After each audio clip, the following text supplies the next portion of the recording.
mutsutsane nawo wonse wonditembelela, mutsutsane nawo wonse wolimbana ndine, mutsutsane nawo wonse wonditembelela, mutsutsane nawo wonse wolimbana ndine.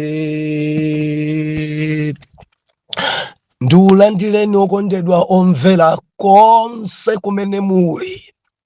Heneleke Ichale, mtumiki wanu, believer, lero pa 12 December 2024, ulendo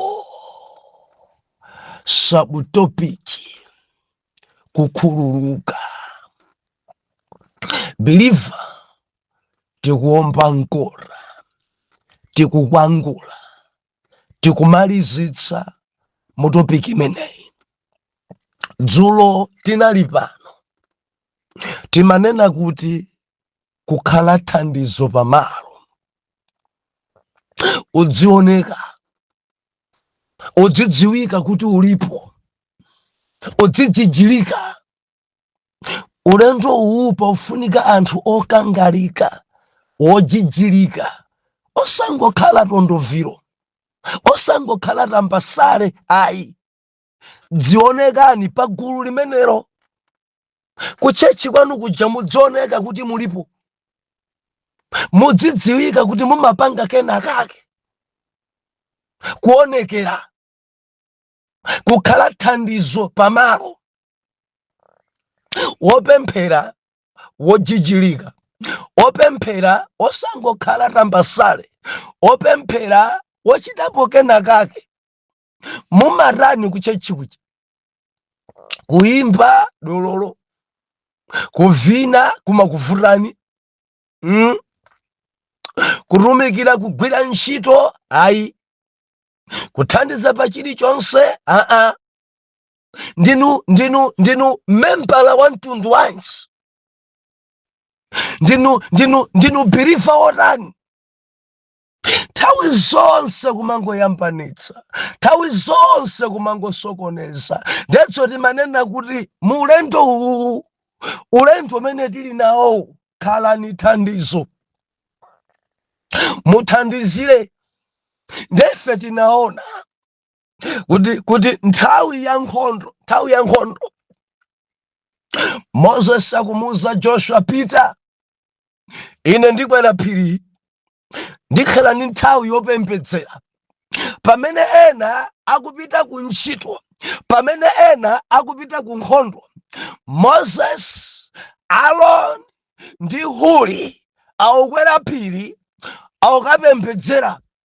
Malemba onena kuti awa akunkhondowa zimatengera amene akwera phiriwa kuti autaniko kukhala thandizo. Nde tinaona ife dzulo kuti Moses akangokweza manja, Israeli imapambana. Koma manja a Moses akangotsika, pamakhala kugonjetsedwa kwa Israeli.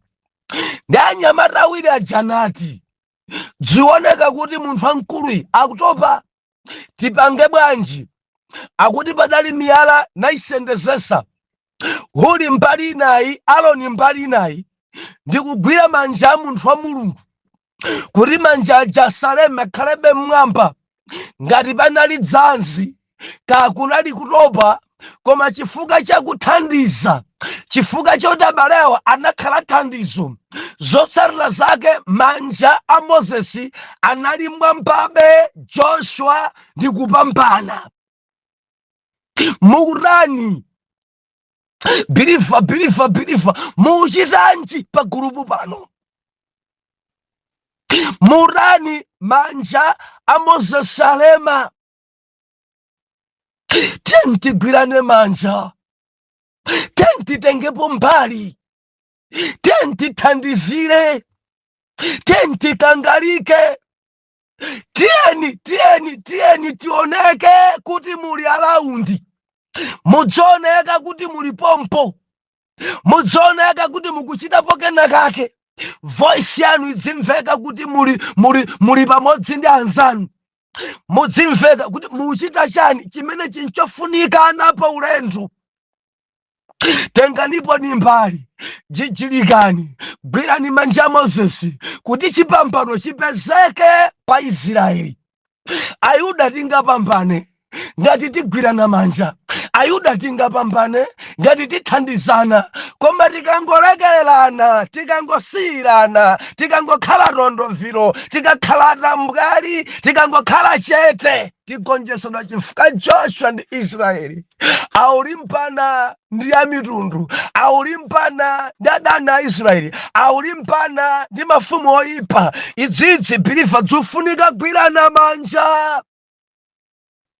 Manja amene dali ovomerezedwa ni manja Moses. Ndeti manena dzulo, mudziwa anthu amachuluka nzeru. Angati mkulu amene atopa basi feti ngolowa pamene pa manja athu atikwezi, akadakhala akadanchosapo. Anyamata akada kuti madala mwakula tachoka napa tikhale pamene pandife. Kuteko zimene zidzapangisa kuti tuluse kwambiri chifukwa anthu amene akukweza manjawo si anthu ovomerezeka.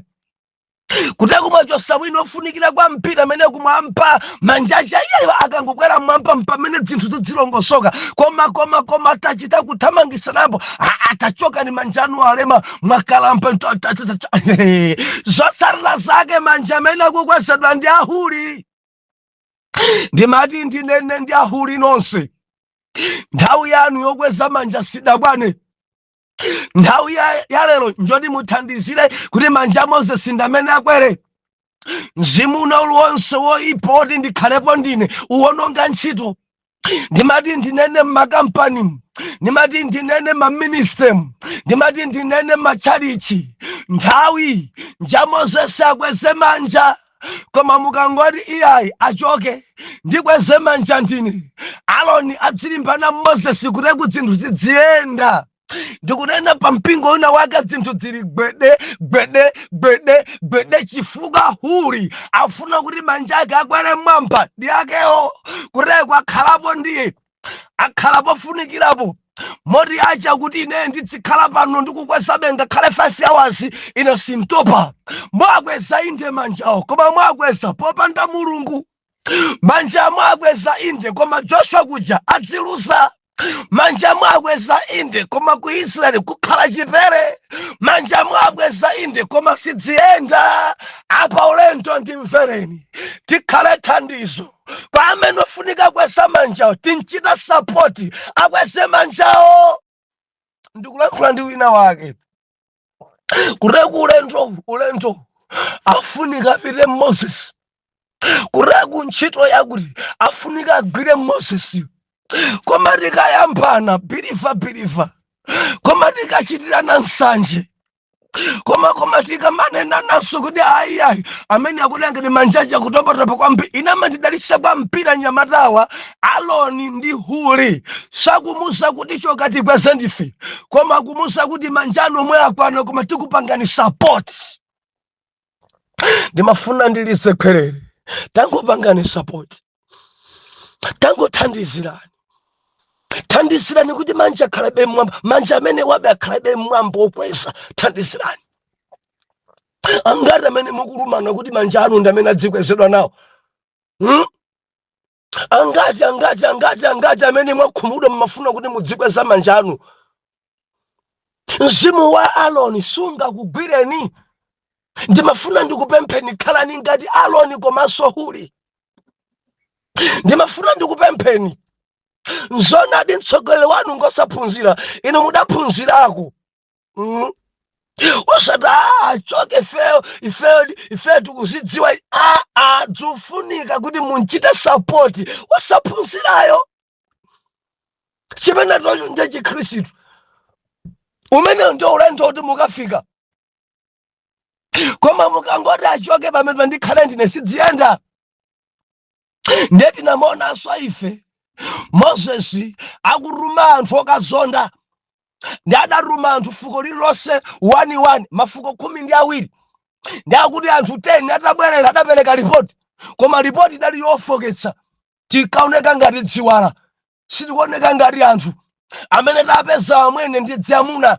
Ife ndife ndani ife? Nthawi zina timadziyang'anira tokha kudzipepusa, nthawi zina timadzinyozaso tokha, nthawi zina timadzichipisa tokha. Ndimati ndilise khaere, khala thandizo pamalo, tamadzinenera mawu abwino pa iwe. Usamadzinyoza wekha, usamadzitukwane wekha, usamadzichepese wekha. Tamvera, iwe ndiwe woyenera, iwe ndiwe wamphamvu, iwe ndiwe wopambana, osati mwekha, koma chifukwa choti saidi yako kuli Mulungu.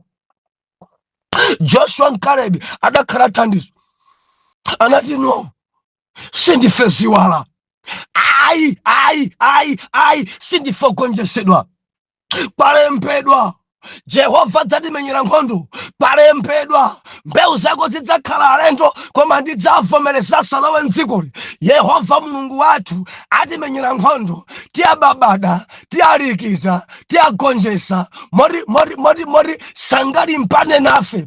And nthawi imene nkuti Aisraeli adayamba kulira, kulakalaka atabwereranso ku Igupti, atamva zoti kuli kwa ana anaki, atamva zoti ife tikuoneka ngati dziwala, timaoneka ngati dzitete. Mawu awa ndimafuna ndinene kwa inu apa ulendo, chonde musamadzitukwane. Baibulo nakuti ndinu mbadwa inu, ansembe achifumu, mtundu oyera mtima, anthu amwini wake, kotero kuti tulukani mukalalikire Isaiya amene adakuyitanani. Ndiye wina bwere kuti tinkaoneka ngati chitete, tinkaoneka ngati chiwala. Bilifa ndikuze chinthu ichi, ndiwe mbadwa losankhika, ndiwe munthu wa mtengo wapatali, wamwini wake, ndiwe wansembe wachifumu. Mwaiwe muli mzimu wa Mulungu, mwaiwe muli ulemerero. Ndio usamadzifanizire ndi nyamayi, usamadzisakanize ndi dziteteyi, usamadzike ngati pa chiwetoyi. Chita monga mwana wa Mulungu, khala monga mwana wa Mulungu.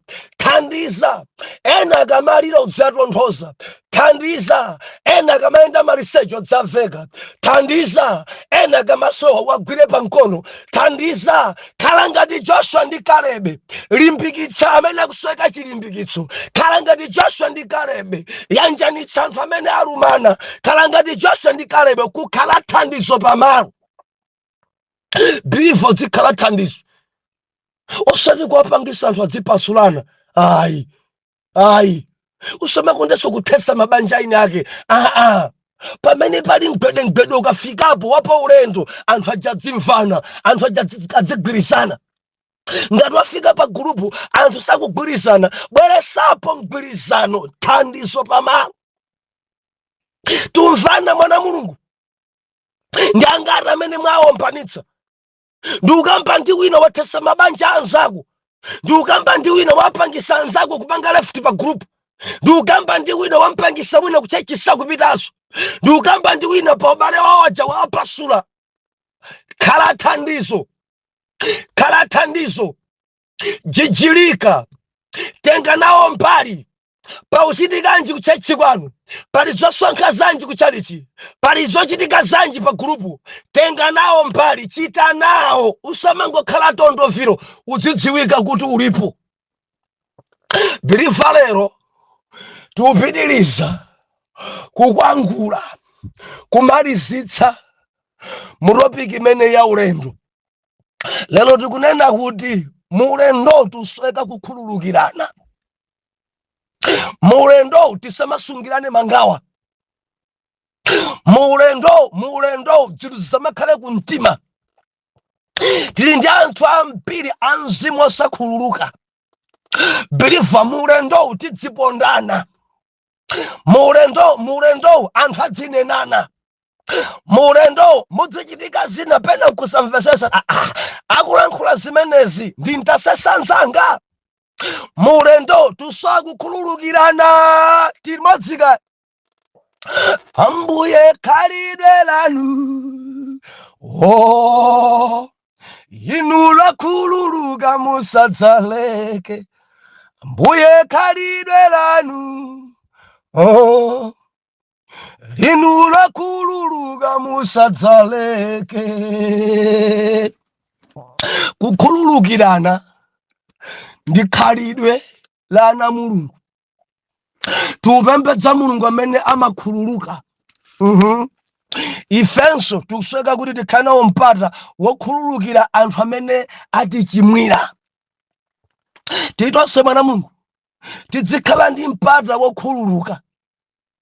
Buku la Mateyu chapter number 6 kuli pemphero la Atate wathu.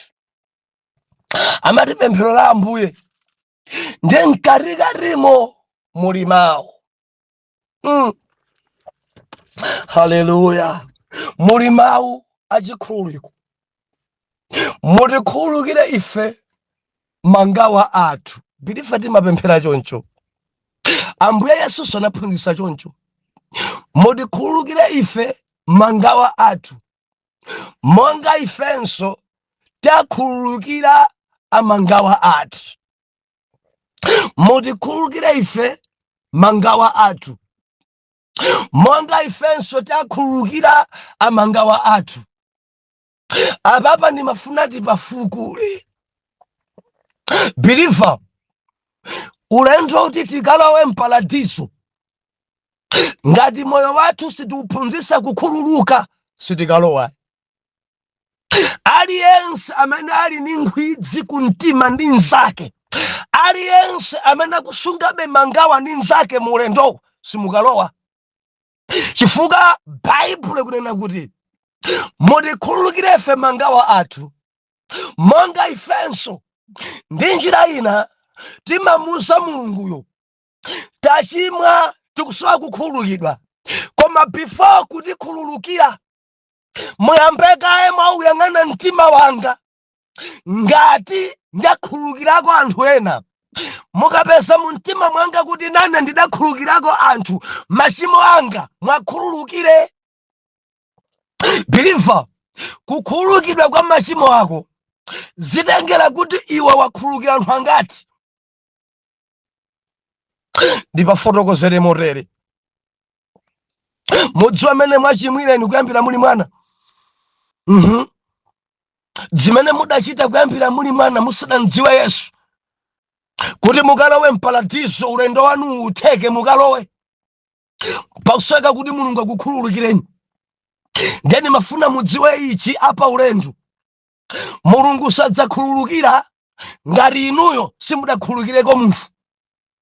Mulungu sadzakhululukira ngati inuyo mmasunga mangawa. Mulungu sadzakhululukira ngati mtima wanu simudaphunzitse zokhululuka. Mulungu sadzakhululukira ngati simumakhululukira anthu ena. Ndikukamba ndi ena sakhululukira. Ena adayambana kale ndi abale awo. Ena mpaka napadada mwendo wanga sudzaponda kwanu. Ena adayambana ndi apongozi awo. Ena adayambana ndi opemphera nawo. Ndikukamba anthu ali mzifukwa, anthu sakukhululukirana, koma amanena kuti tiupita umwamba, amanena kuti tikuyembekezera Yesu. Akabwera Yesu adzatikwatule. Bilifa, kukwatula kumeneko sikutheka. Phunzira kukhululuka. Phunzira kudzitaya. Phunzira kukhululuka mwana Mulungu. Moyo wako kusweka ukhala okhululuka. Moyo wako uphunzise kukhululuka. Moyo wako uyende mokhululuka. Usamakonda sunga mangawa. Dziko langa line anthu amasungirana mangawa, anthu amapikirana. Kudziko kuno kuli zinthu amene uja ndisadzamuone, amene uja andimvesa, amene uja anthu kuli zinthu kudziko kuno. Moyo oyenda ndi Mulungu timasweka kukhululuka. Ngati cholinga chanu nchokalowa nawo mpaladiso, Bilifa, phunzitsa moyo wako kukhululuka. Phunzira kudzitaya. Phunzira kudzisiya. Osadzilemba mpaka na ndayale. Ayi, sichi Khristu. Ena adachita kudzilemba ndayale mawo, wakuti adandipangira zakuti, wakuti adandipangira zakuti. Iyayi, ziwale, zitaye. Buku la Mateyu chapter number 18 verse number 15 nkutsika nalo pali nkhani yaitali. Makhululukidwe, fanizo la mangawa opanda chifundo. Mwayikumbukira nkhani imene? Mkulu wina imapanga chitsanzo choncho kuti mkulu wina adapanika ndikupita kakongola kabwereka ndalama kwina. Timelekeza kuti anapita kabwereka kwa nzake 1 million. Haleluya. Kupita kabwereka kwa nzake kapena kwa bwana ake 1 million. Ne bwana atampasa 1 million ndikamba chitsanzo chabe kuti muinveste passage imene. Ndiye iyeyo nzake wa mudzi adabwera kudzampempha, madala zandifuta kwambiri, thandizeni koni ndalama ndikupatsani. Iye abwereka kwa bwana 1 million. Nzake akumpempha kuti chonde tandithandizani koni 10,000. Nde akubwereka mbonzake 10,000. Ndiye akuti nzake uja 10,000 sakumbwezera. Iyenso 1 million kwa bwana aja sakupereka. Ndiye tsiku lina adakumana ndi bwana kumpanda atapita, bwana adati no, ndalama zanga ndikuzifuna, udandikongola pano undipasa. Haleluya. Ndiye bwana pomwepa kuti iwe ndikumangisa, iwe ndikakutsekera kundende, ukuoneka kuti ndiwe tambwali, ukuoneka kuti ndiwe chapananga ndi jeratu, sumapereka, ndikumangisa. Ndiye kuti uyuyu wamangawa amene adatenga miliyoni akuti adagwada nkupepesa, pepanisa, balekereni ndithamange nthawi ina iliyonse ndikubwezerani, ndidzakupasani paseni mpata, nyengo zalimba, dzuwa yalimba, njala yavuta, ndilibe chochita, ndalama zidatha, dikireni bwana ndikupatsani pang'ono zonse sindingathe. Ndiye bwana aja poona misozi yake, chifukwa nkachita kudzigubuduza, poona misozi yake, poona zimene akunenazo, adanguti okay, ndamva, ndakukhululukira. Ndichi chawa china basi zatha. Usawerengereso kuti unane ndalama undipatse, ndakuona kuti wavutika. Miliyoni yonse ija basi. Ndiakuti akuchoka kwa bwana, ndikufika munsewu, kungotuluka mumpanda mwa bwana, kufika munsewu gululu, kukumana ndi nzake neba wache amene adambwereka 10,000. Pompo akuti madala taimani. Nzacho chabanja atayima pamene potayima. Nzacho chakuima ati ndikufuna 10,000 kwa chilanga lero. Nzaka kuti pepani ndidikireni ndithamange ndikupasani pang'ono ati no, zibwana sinimafuna. Iwe 10,000 ngosa ndipasa, tamangana ni maso akio. Iwe ndi tambwali eti ungapepeka 10,000 pomwepo kuti mbiri nkanyangeni pakosi, ntizibuleni nzake kuntibula mafight peo pansi nzake inaso pao ili patsaya kalekale pansi, nkanyangeni mayala kung'ambira, ngubulizeni pansi, chola kudali kuchola 10,000 anga 10,000 anga undipase 10,000 ndileke ndikupatsa madala ndikupasanibe mpaka na munthu wankulu kuchita kukua pansi. Bwana ndikupasani 10,000 anga bwana ndilekerani ndipasani 1 wiki ndichichitikeni ati ndikuifuna lero simawa ndikuti lero. Pompo mpaka na nzacho choko mofola ndi mabagera kenako uyo angwira pankono tiye ku polisi mpaka na naye mpepherezeni nangasiyana ropa ndikunkanyanga mpepherezeni kufika ku polisi nzake nkhope iyi itatupa atampanda dzimagazi zikutuluka bwanja titambwali uyu nditambwali uyu bwanja tadandibwereka 10,000 sakundipasa amene akhale kundende kuno, muntsekere kundende kuno, adye za nsautso, muntsekere kundende adzatuluke pokhapokha 10,000 anga ndipase, kaili ni mkazake, kaili ndi anake, kaili ni mbyache, abale ache abwere kuno andisokhere 10,000 andipase 10,000 anga, koma ngati sandipasa amene afere kundende kuno. Ndakuri antchito ena kumpanda kwa Bwana adamva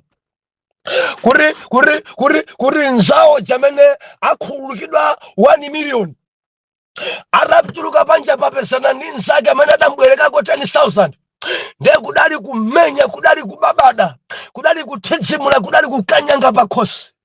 Ndiye anyamata ena chadausa Bwana zachitika panjapa ndi zimenezi. Amene mwankhululukira uja sadakwanise kukhululukira anzake, amangisa nzake pano agona kundende ndi 10,000 pamene inu mwankhululukira 1 million. Pompo Bwana uchadati kamwitaneni abwere. Baibulo ikunena kuti adapita kayitanidwa nalowanso mu ofesi ya Bwana akumfunsa akulu, mwachitanji panjapa? Mwachitanji panjapa? Ndizona kuti wina wache mwammenya ndi Yesu. Ndizona kuti wina wache mwamkanyanga pakhosi ndipo mwampereka kundende ndi Yesu. Bwana chifukwa chani atali ndi 10,000 yanga sakundipasa? Ndiye Bwana anena kuti kodi sungaphunzire kwa ine? Kuno ndakukhululukira 1 million. Sukadatha kukhululukiranso nzako amene akubwereka 10,000. Ndiwe munthu wotani iwe? Munthu woyipa mtima chonchi ngati iwe sindamone. Kodi miliyoni ndi 10,000 yayikulu ndi iti? Ungamangisa wina ndi 10,000? Sungakhululuke? Kodi sungakhululuke? Usungakhululuke? Ungaithese banja ndi zifukwa zasi? Kodi sungakhululuke? Sungakhululuke? Ukamachoka minister ndi zifukwa zimenezi, ukamapanga left pa zifukwa zimenezi, kodi simungakhululuke? Sukadatha kuphunzira zimene ine ndakuchitira. Baibulo ikunena kuti adawuzanso antchito ena, tanchitani pang'ono, tankanyanganisoni mu mpanda muno, tanthedzimulani pang'ono. Zimene achitira nzake munchitirenso, kuti amve kukanyangidwa kumawawa bwanji, kuti amve kuti mafaiti amawawa bwanji. Tampaseni zibagera zingapo, tanthedzimulani pang'ono akumve kupweteka. Akuti adanthedzimula, adankanyanga, bosi akuti pitani mukantumizenso kundende. Amene asachoke monga achitira nzake wa 10,000, iyeyi adzatulukanso kundendeko akandipasa miliyoni. Believer, mulendo tiphunzire kukhululukirana. Mulendo tiphunzire zinthu kudzitaya. Mulendo tisamasungirane mangawa. Ayi amenewa amandinena kwambiri, amenewa amaninyoza kwambiri. Mumafuna dzinena ndani? Mumafuna dzinyoza ndani? Pokhala munthu anthu adzikunenani zambiri. Ine pamoyo wanga ndidafika povomereza kuti anthu akhoza kunena zambiri, anthu akhoza kukambirana za ine, ena akhoza kuyamikira, ena akhoza kunyoza. Amene ndiye munthu ndi zimenezo ndiye mafuta a dziko. Usamayembekeze kuti onse adzikupasa ulemu pa dziko lake sinoyi.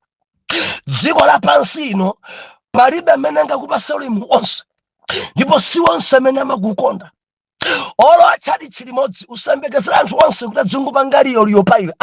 Alipo ena amakuda kwambiri, ena amakuda chifukwa chakutembenuka mtima. Ndimafuna ndinene, adzikutukwana, adzikunyoza, adzilankhula zopanda pake pa iwe, adzikunamizira. Chimene ndingakupemphe apa ulendo, tamvera, khululuka, dzitaye, osasungira mangawa. Ndicho linga chakuti Mulungu akhululukire mphulupulu zako. Believer kuchoka kuzithaphwi. Usampangise Mulungu kukumbukira machimo ako akalekale.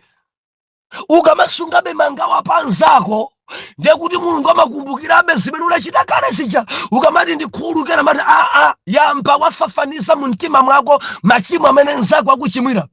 Mutikhululukire ife mangawa athu monga ifenso takhululukira mangawa athu. Oyera mtima, ana a Mulungu, amayi achigwirizano, achitumika anzanga, tiyeni tikhululukirane, tiyeni tiyambe kuyendera limodzi, tiyeni tiyiwale. Pa dziko pano timachimwirana, pa dziko pano timapondana, pa dziko pano pamachitika zinthu. Tiyeni tikhululukirane. Anthu sanganyoze mtengo, anthu sangagende mtengo. Amanena munthu nzake, ndimati nene khululukani. Inu ndikuti ndinu ndani?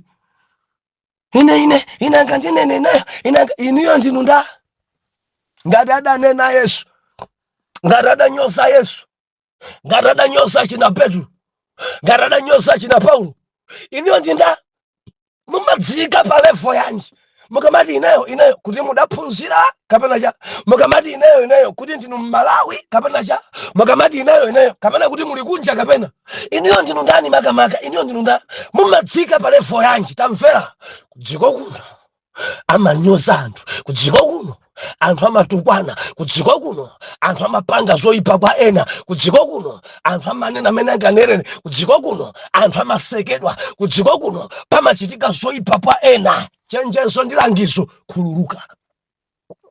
Ngati chidwi chako nchampaladizo, khululukira onse amene akuchimwira.